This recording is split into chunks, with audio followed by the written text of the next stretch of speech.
Hello everybody, क्या हाल चाल। बढ़िया, उम्मीद है सब कुछ ठीक ठाक ही होगा। आज हम लोग फिजिक्स में इम्पोर्टेंट क्वेश्चन देखेंगे। आज हम लोग फिजिक्स में इम्पोर्टेंट क्वेश्चन देखेंगे। आज का हमारा क्वेश्चन है बोर के परमाणु मॉडल के अभिगृहित क्या है। बोर के परमाणु मॉडल के अभिगृहित क्या है। बोर के सिद्धांत पर हाइड्रोजन स्पेक्ट्रम की व्याख्या करें। बोर के परमाणु मॉडल के अभिगृहित को बताना है और बोर के सिद्धांत के आधार पर हाइड्रोजन स्पेक्ट्रम की व्याख्या करना है। ये लॉन्ग क्वेश्चन है। ये 5 अंक में पूछा जाता है। ये 2010, 2015 और 2024 के सेंटअप एग्जामिनेशन में पूछा जा चुका है। ये 2010 के इंटरमीडिएट फाइनल में और 2015 में भी पूछा गया है और 24 में जो वर्तमान में अभी सेंटअप एग्जाम हुआ है उसमें पूछा गया है। तो बारी बारी से सबसे पहले हम लोग देखेंगे बोर के परमाणु मॉडल का अभिगृहित और उसके बाद हम लोग हाइड्रोजन स्पेक्ट्रम पर आएंगे। तो सबसे पहले हम लोग बोर के परमाणु मॉडल के अभिगृहित देखेंगे क्या है। बोर के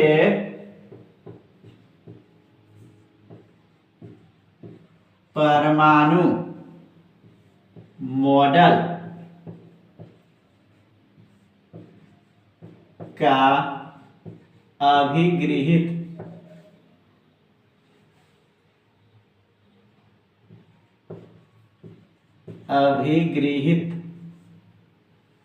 बोर के परमाणु मॉडल के कुछ अभिगृहित है। हम लोग कहते हैं इस प्रकार है। इस प्रकार है।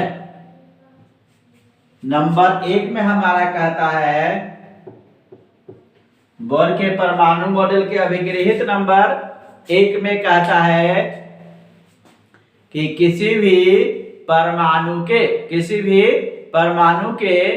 केंद्र पर धन आवेशित नाभिक होता है। किसी भी परमाणु के केंद्र पर धन आवेशित नाभिक होता है। किसी भी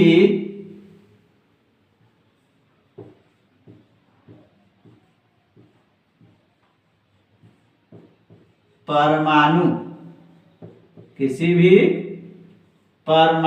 के केंद्र पर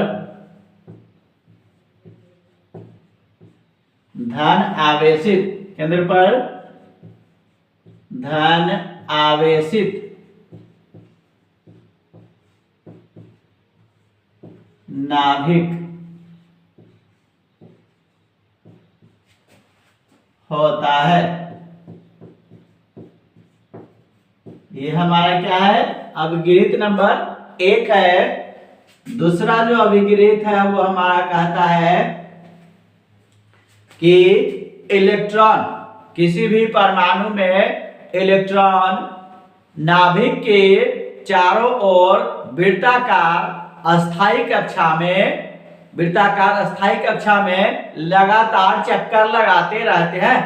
इलेक्ट्रॉन नाभिक के चारों ओर वृत्ताकार अस्थायी कक्षा में चक्कर लगाते रहते हैं। दूसरा नंबर में हमारा अभिगृहित में क्या कहता है कि इलेक्ट्रॉन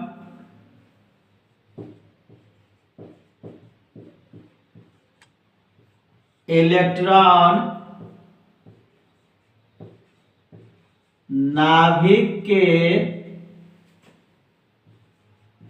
चारों ओर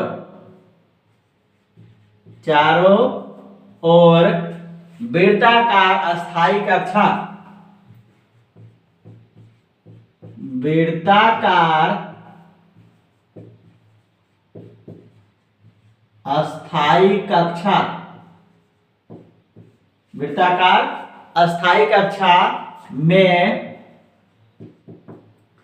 लगातार चक्कर वृत्ताकार कक्षा में लगातार चक्कर लगाते रहते हैं,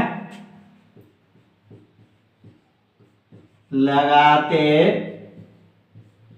रहते हैं। वृत्ताकार स्थायी कक्षा में क्या होते हैं? लगातार चक्कर लगाते रहते हैं। इन कक्षाओं में चक्कर लगाने वाले इलेक्ट्रॉन कोई विकिरण उत्पन्न नहीं करते हैं। जब अस्थायी कक्षा में इलेक्ट्रॉन अगर चक्कर लगाते हैं तो कोई ऊर्जा उत्पन्न नहीं करते हैं। तो इसमें लिखेंगे हम लोग इन कक्षाओं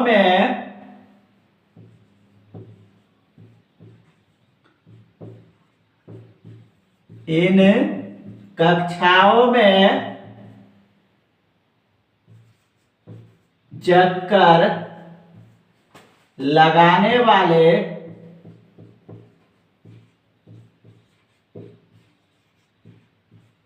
इलेक्ट्रॉन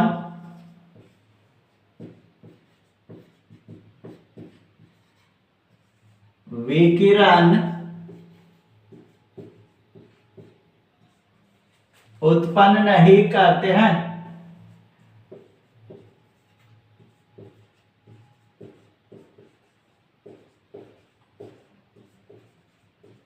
ये हमारा दूसरा नंबर अभिकृत है। अब तीसरा नंबर अभिकृत क्या कहता है? तीसरा नंबर हमारा अभिकृत कहता है कि किसी भी परमाणु में इलेक्ट्रॉन और नाभिक के बीच क्रियाशील आकर्षण बल, किसी भी परमाणु में इलेक्ट्रॉन और नाभिक के बीच क्रियाशील आकर्षण बल आवश्यक अभिकेंद्र बल प्रदान करता है। तीसरा नंबर अभिकृत कहता है हमारा कि किसी भी परमाणु में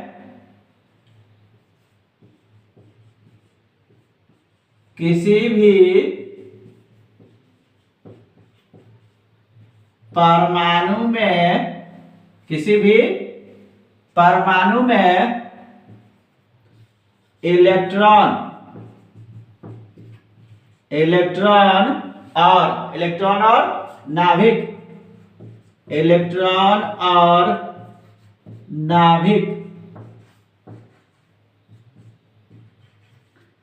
के बीच क्रियाशील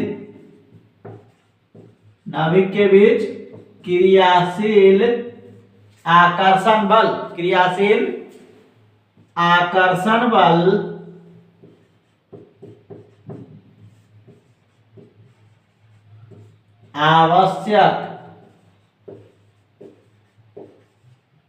आवश्यक अभिकेंद्र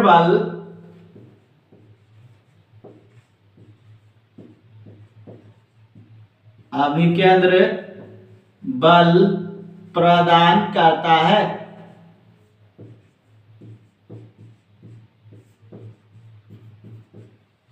चौथा नंबर हमारा अभिकृत कहता है कि इलेक्ट्रॉन केवल उन्हीं कक्षा में चक्कर लगा सकते हैं जिसके लिए कोणीय संवेग mvr बराबर nh/2π होता है। तीसरा नंबर हमारा क्या कहता है? चौथा नंबर होगा हमारा। चौथा नंबर अभिकृत कहता है कि इलेक्ट्रॉन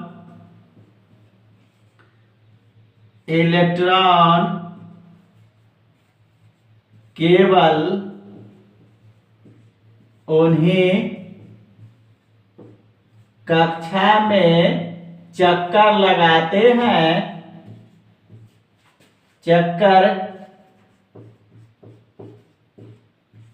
लगाते हैं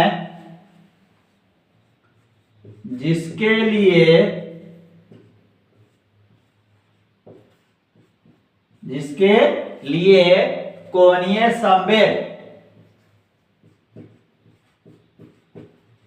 कोणीय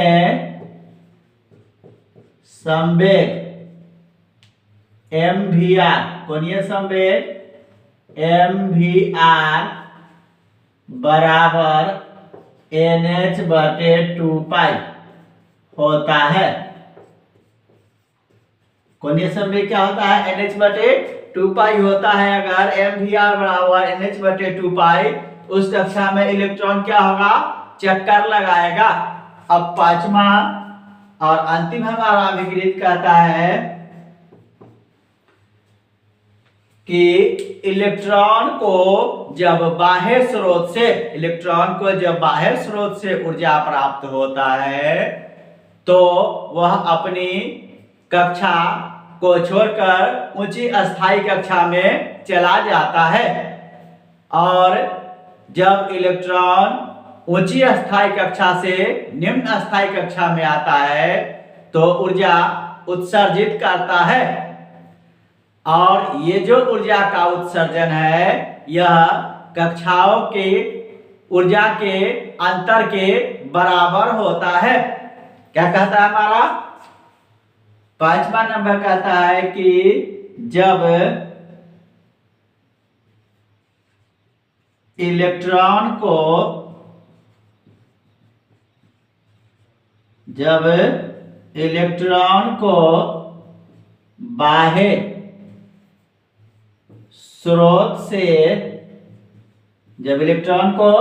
बाह्य स्रोत से ऊर्जा प्राप्त होता है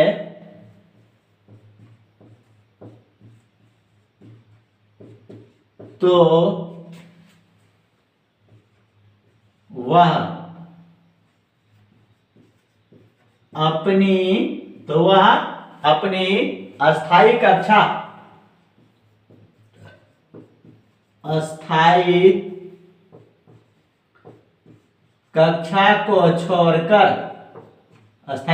को छोड़कर ऊंची अस्थायी कक्षा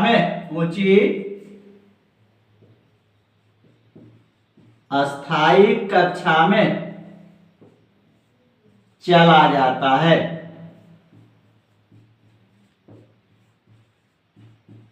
और जब उसको बाह्य स्रोत से ऊर्जा प्राप्त होगा तो अपने अस्थायी कक्षा को छोड़कर ऊंची अस्थायी कक्षा में चला जाता है।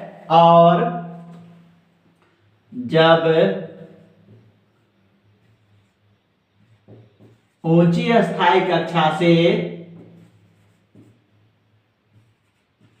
नीची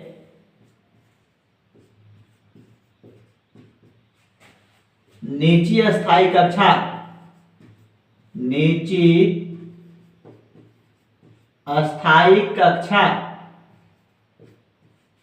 ऊंची अस्थायी कक्षा से नीची अस्थायी कक्षा में आता है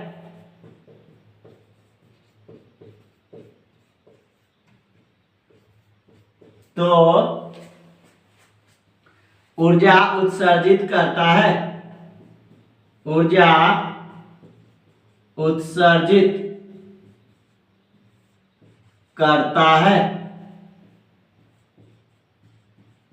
यह उत्सर्जित या अवशोषित ऊर्जा है वह कक्षाओं के ऊर्जा के अंतर के बराबर होता है।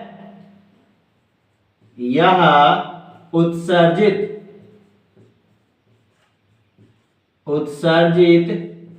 या अवशोषित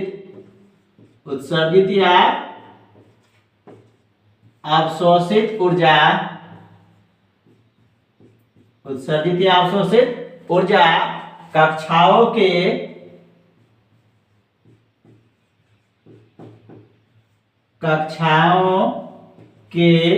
ऊर्जा के अंतर के बराबर होता है।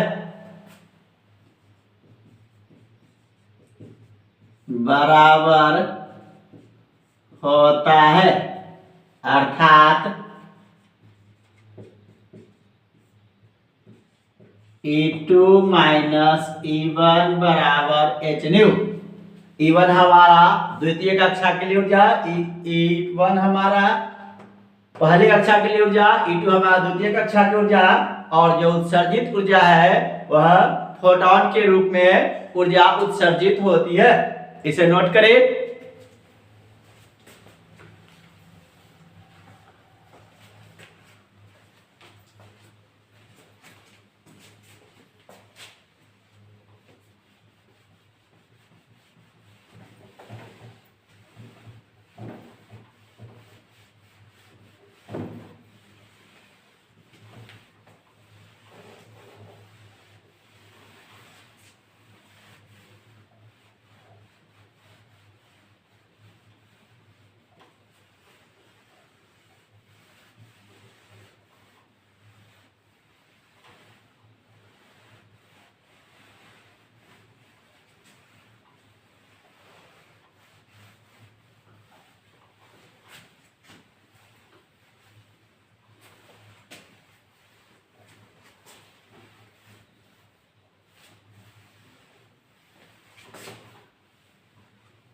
अभी हम लोगों ने बोर के परमाणु मॉडल के अभिग्रहित को देखा। अब हम लोग हाइड्रोजन स्पेक्ट्रम की व्याख्या देखेंगे। क्या देखेंगे हम लोग? हाइड्रोजन स्पेक्ट्रम की व्याख्या किस सिद्धांत के आधार पर? तो बोर के सिद्धांत के आधार पर।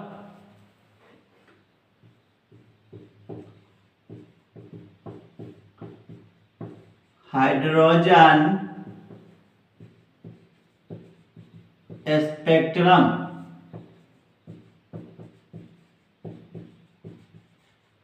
की व्याख्या मान लेते हैं हमारा यह परमाणु है, यहां पर हमारा नाभिक, इस पर हमारा क्या है? धनावेश प्रोटॉन, इलेक्ट्रॉन वृत्ताकार कक्षा में चक्कर लगा रहा है। यहां से यहां के बीच की दूरी हमारा त्रिज्या r है।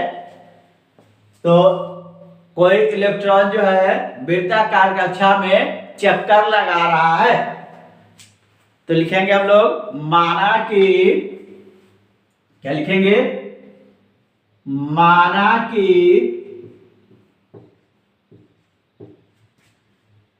आर त्रिज्या वाले, आर त्रिज्या वाले, आर त्रिज्या वाले वृत्ताकार कक्षा में, वृत्ताकार कक्षा में इलेक्ट्रॉन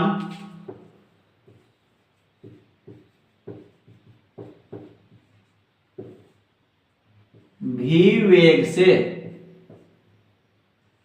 गतिशील है। भी वेग से क्या है? गतिशील है। तो इस पर इलेक्ट्रॉन और नाभिक के बीच लगने वाला अभिकेंद्र बल, इलेक्ट्रॉन और नाभिक के बीच लगने वाला अभिकेंद्र बल F बराबर mv²/r। यह हमारा समीकरण 1।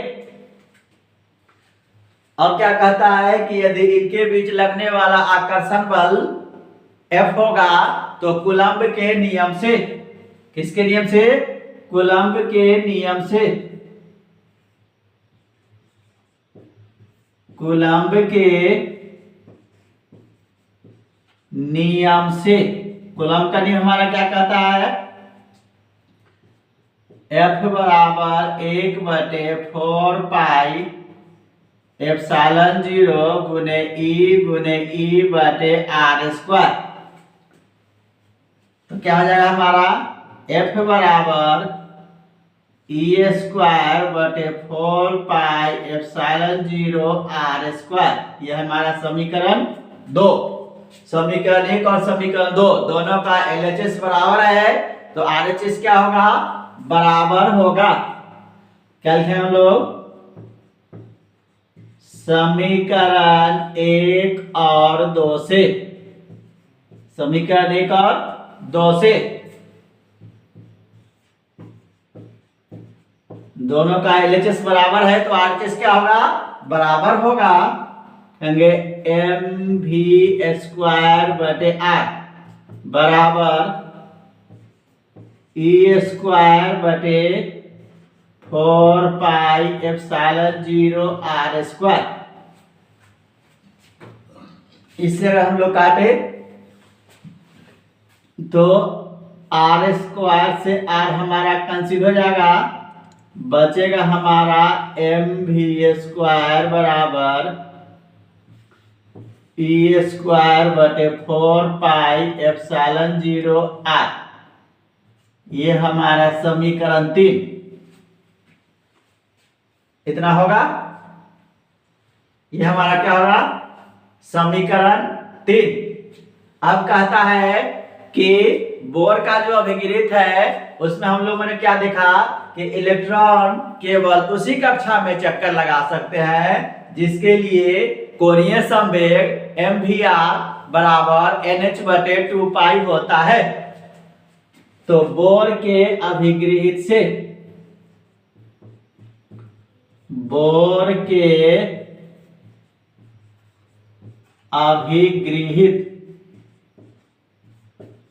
से या बोर के परमाणु मॉडल से भी लिख सकते हैं हम लोग mvr बराबर nh बटे 2 mvr बराबर nh बटे 2 दोनों ओर वर्ग करने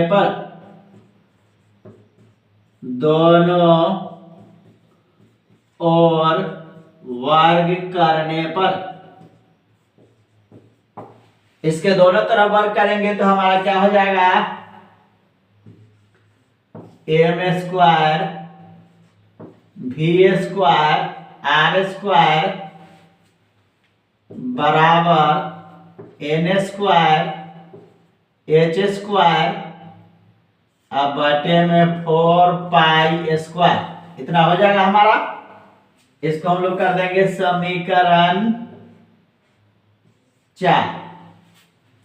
अब हम लोग क्या करेंगे, समीकरण 4 में समीकरण 3 से भाग देंगे। समीकरण 4 में समीकरण 3 से भाग देंगे तो समीकरण 4 हमारा है, पहले समीकरण 4 में ये हमारा समीकरण 4 है। समीकरण 3 से भाग देने पर समीकरण 4 में समीकरण 3 से भाग देने क्या आएगा हमारा, m² v² r²। अब बटे में आ जाएगा हमारा समीकरण 3 यहां है mv² बराबर समीकरण 4 हमारा यहाँ है n² h² बटे 4π²। n² h² बटे 4π² और उसके संपूर्ण बटा में e² बटे 4πε0 r। e² बटे में 4πε0 r। इतना नोट करें।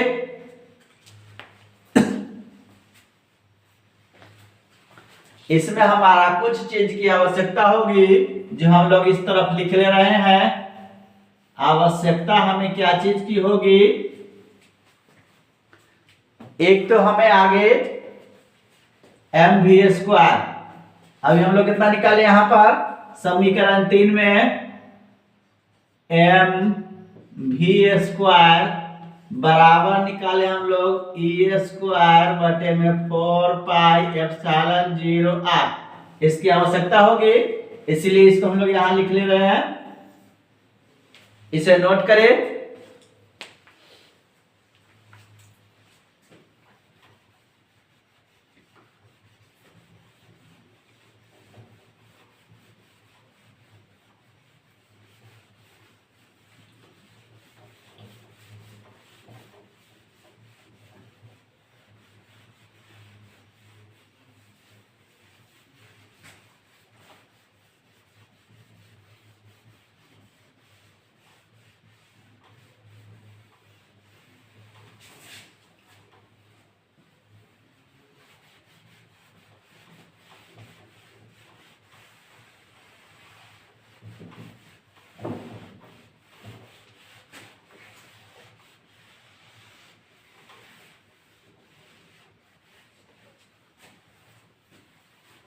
अब हम लोग इसका सरल करेंगे, तो सरल करेंगे तो क्या होगा हमारा,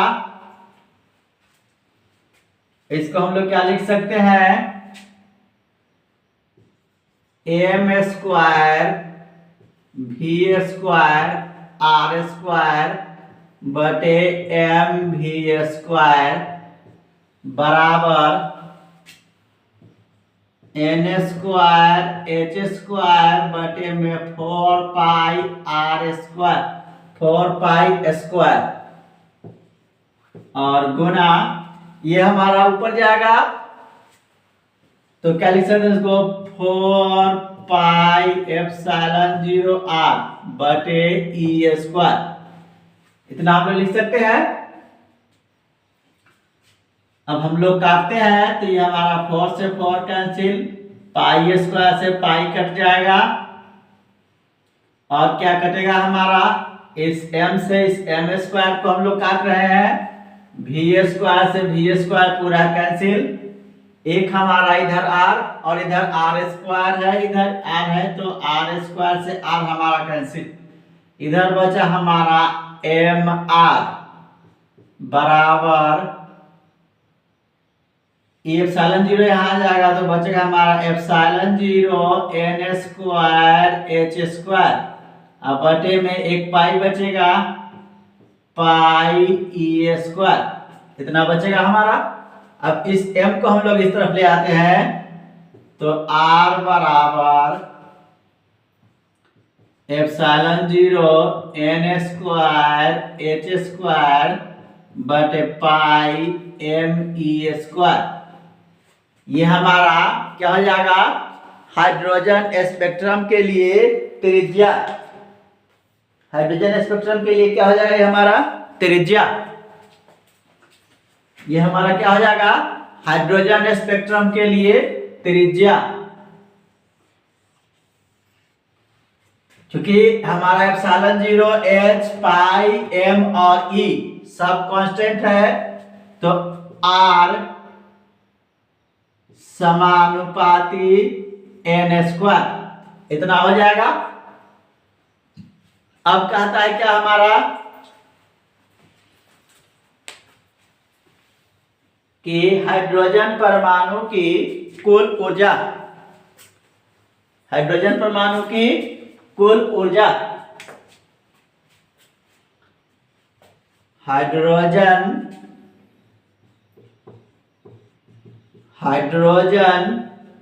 परमाणु की कुल ऊर्जा, कुल ऊर्जा होता है हमारा स्थितिज ऊर्जा प्लस गतिज ऊर्जा, कुल ऊर्जा E बराबर गतिज ऊर्जा प्लस स्थितिज ऊर्जा, इतना हम लोग लिख सकते हैं। क्या लिख सकते हैं हम लोग, E बराबर E के प्लस EP। अब हमारा कहता है गतिज ऊर्जा, गतिज ऊर्जा हमारा कितना होता है, गतिज ऊर्जा, गतिज ऊर्जा E के बराबर 1/2 mv स्क्वायर, 1/2 mv स्क्वायर, 1/2 तो हम लोग लिखेंगे ही, mv स्क्वायर हम लोग कितना लिखेंगे, mv स्क्वायर पीछे हम लोग निकाले थे समीकरण 3 e स्क्वायर बटे 4 पाई एप्सिलॉन 0 इनटू r, तो 1/2 गुने e स्क्वायर बटे 4 पाई एप्सिलॉन 0 r, इतना होगा। अब इसको हम लोग इधर स्थितिज ऊर्जा निकालेंगे,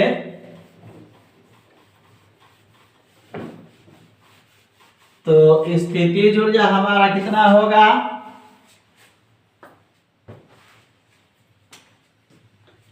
स्थितिज ऊर्जा हमारा होगा EP बराबर 1/4 पाई एप्सिलॉन 0 गुने E square minus 1/4 pi epsilon 0 गुने माइनस E स्क्वायर बटे r, एप्सिलॉन स्थितिज ऊर्जा हमारा होता है 1/4π0 Q1 इंटू Q2। तो हमारा ये एक होगा इलेक्ट्रॉन के लिए और एक होगा प्रोटॉन के लिए, तो E गुने माइनस ई, तो E²/r। अब हमारा क्या कर रहा है कि कुल ऊर्जा हमारा E है, तो E बराबर EK प्लस EP, गतिज ऊर्जा प्लस स्थितिज ऊर्जा। गतिज ऊर्जा हम लोग निकाले यहाँ 1/2 गुने E², 1/2 गुने E²/4πε0r, इतना निकाले, माइनस ये वाला प्लस पहले लिख देते हैं हम लोग ब्रैकेट में, माइनस E²/4πε0r, ये वाला माइनस यहां आ जाएगा, तो E बराबर E²/8πε0r माइनस E²/4πε0r, इतना होगा। इस दोनों में से हम लोग क्या करेंगे, कॉमन लेंगे, तो E बराबर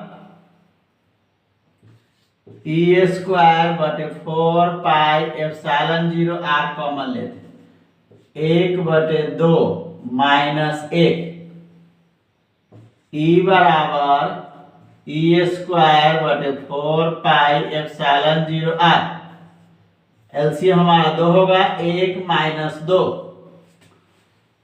E बराबर E²/4πε0r गुने माइनस 1/2, कितना आ जाएगा हमारा, E बराबर माइनस E²/4πε0r, इतना होगा, इतना होगा हमारा मान। अब पीछे हम लोग R का मान निकाले थे, कहीं हमारा घेरा लगाया हुआ होगा, R के मान के लिए हम लोग निकाले थे कितना, R का मान हम लोग निकाले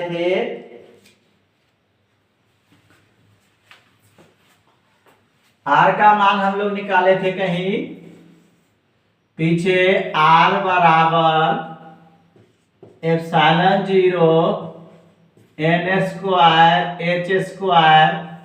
बटे में पाई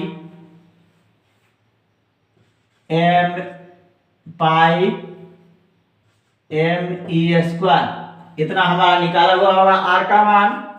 तो इसको हम लोग मान लेते हैं, इसको क्या मान लेते हैं हम लोग, समीकरण 4 तक माना हुआ था, समीकरण 5 मान लेते हैं हम लोग।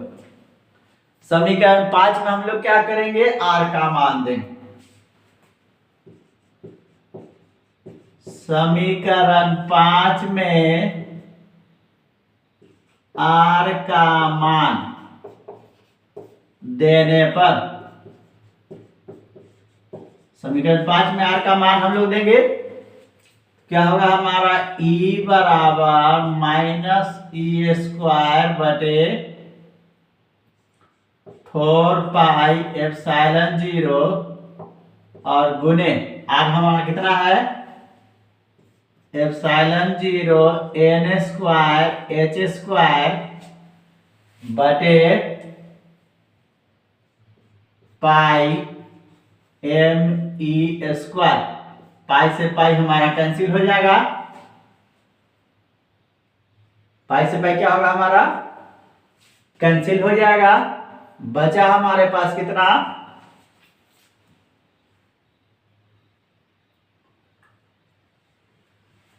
E बराबर हमारा 4 दूनी 8, यहां पर क्या होगा हमारा 8 होगा, तो यहां पर हमारा 8 होगा, पाई से पाई क्या हो जाएगा हमारा, कैंसिल हो रहा है, पाई से पाई कैंसिल, बचा हमारे पास कितना है, me² ऊपर चला जाएगा, तो E बराबर माइनस me⁴ बटे में 8 ε0 एप्सिलॉन जीरो का square n square h square इतना होगा। इसे नोट करें।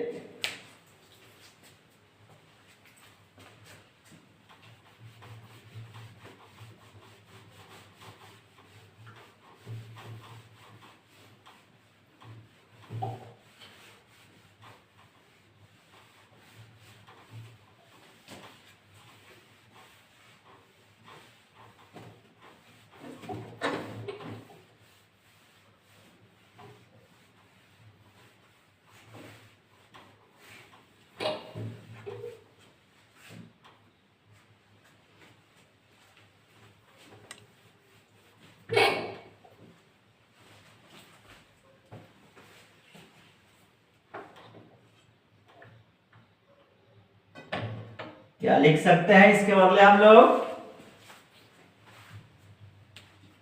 ई बराबर हमारा कितना निकल के आया?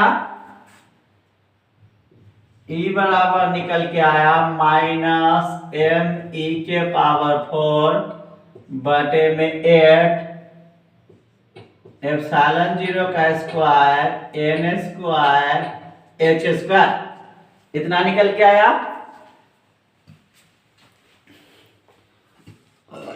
अब कहता है हमारा कि ये जो क्या होगा हमारा परमाणु की क्वांटम ऊर्जा जो होगी, परमाणु की क्वांटम ऊर्जा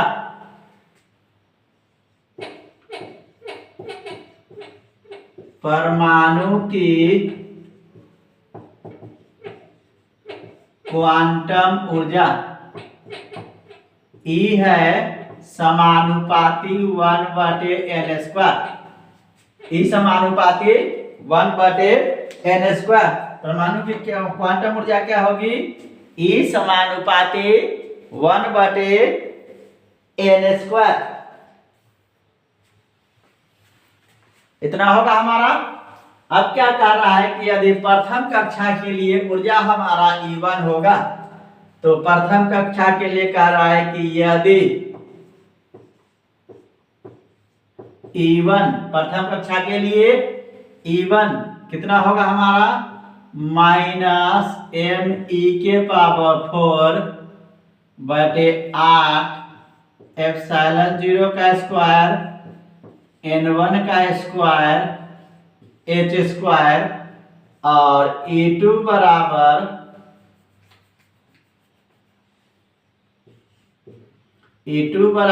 माइनस एम ई के पावर 4 बटे 8 एप्सिलॉन जीरो का स्क्वायर n2 का स्क्वायर h स्क्वायर। ये हमारा प्रथम कक्षा के लिए ऊर्जा और ये हमारा दूसरे कक्षा के लिए ऊर्जा। तो ऊर्जा में जो अंतर होगा हमारा E1 minus E2, E1 minus E2, E1 minus E2 बराबर हम लोग कितना लिख सकते हैं? E1 माइनस E2 को हम लोग लिखेंगे, क्या लिखेंगे E1 माइनस E2 के लिए?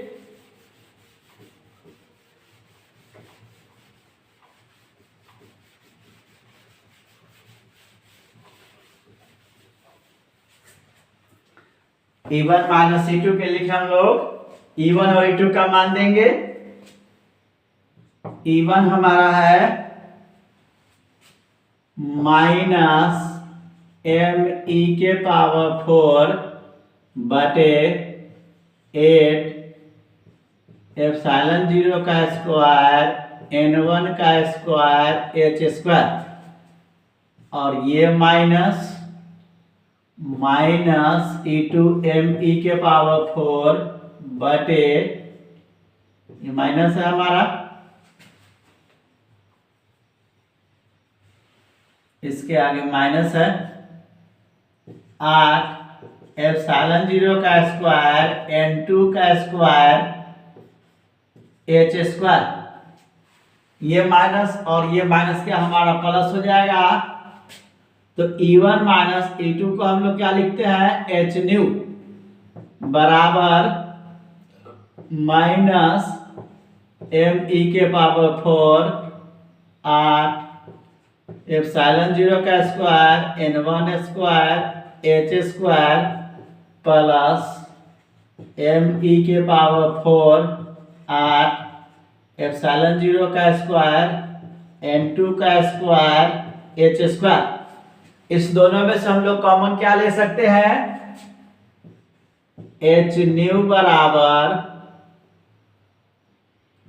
एम ई के पावर 4 बटे में 8 एप्सिलॉन 0 का स्क्वायर एच स्क्वायर। इतना कॉमन लेंगे, बचेगा हमारा 1 बटे n2 का स्क्वायर माइनस 1 बटे n1 का स्क्वायर।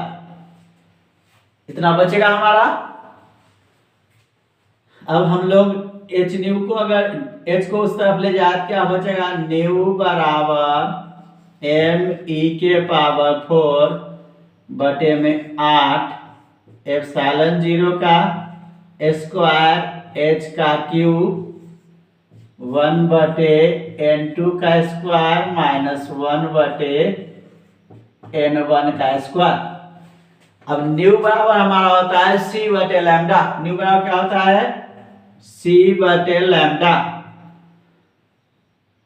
एम ई के पावर 4 बटे में 8 एप्सिलॉन 0 का स्क्वायर एच क्यूब 1 बटे n2 का स्क्वायर माइनस 1 बटे n1 का स्क्वायर। अब इसी को हम लोग अगर उस तरफ ले जाए तो 1 बटे लैम्डा बराबर एम ई के पावर 4 बटे में 8 एप्सिलॉन 0 का स्क्वायर एच क्यू सी। इतना बचेगा हमारा एच क्यू इंटू सी 1 बटे n2 का स्क्वायर माइनस 1 बटे n1 का स्क्वायर। अब 1 बटे लैम्डा या तरंग दैर्ध्य के व्युत्क्रम को हम लोग तरंग संख्या बोलते हैं।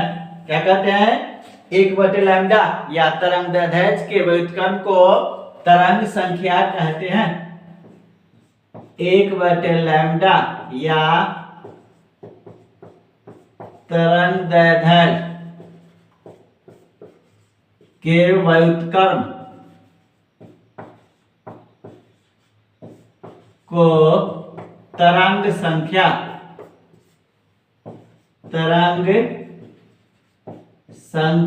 कहते हैं। ये हमारा क्या है? तरंग संख्या है।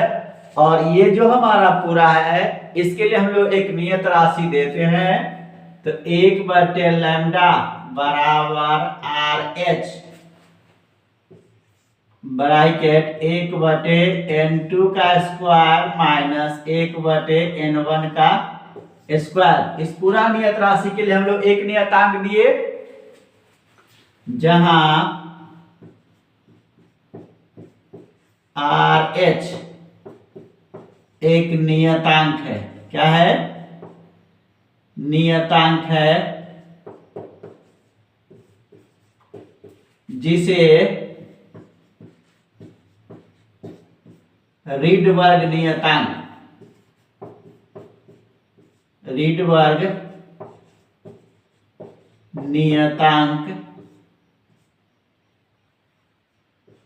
कहते हैं।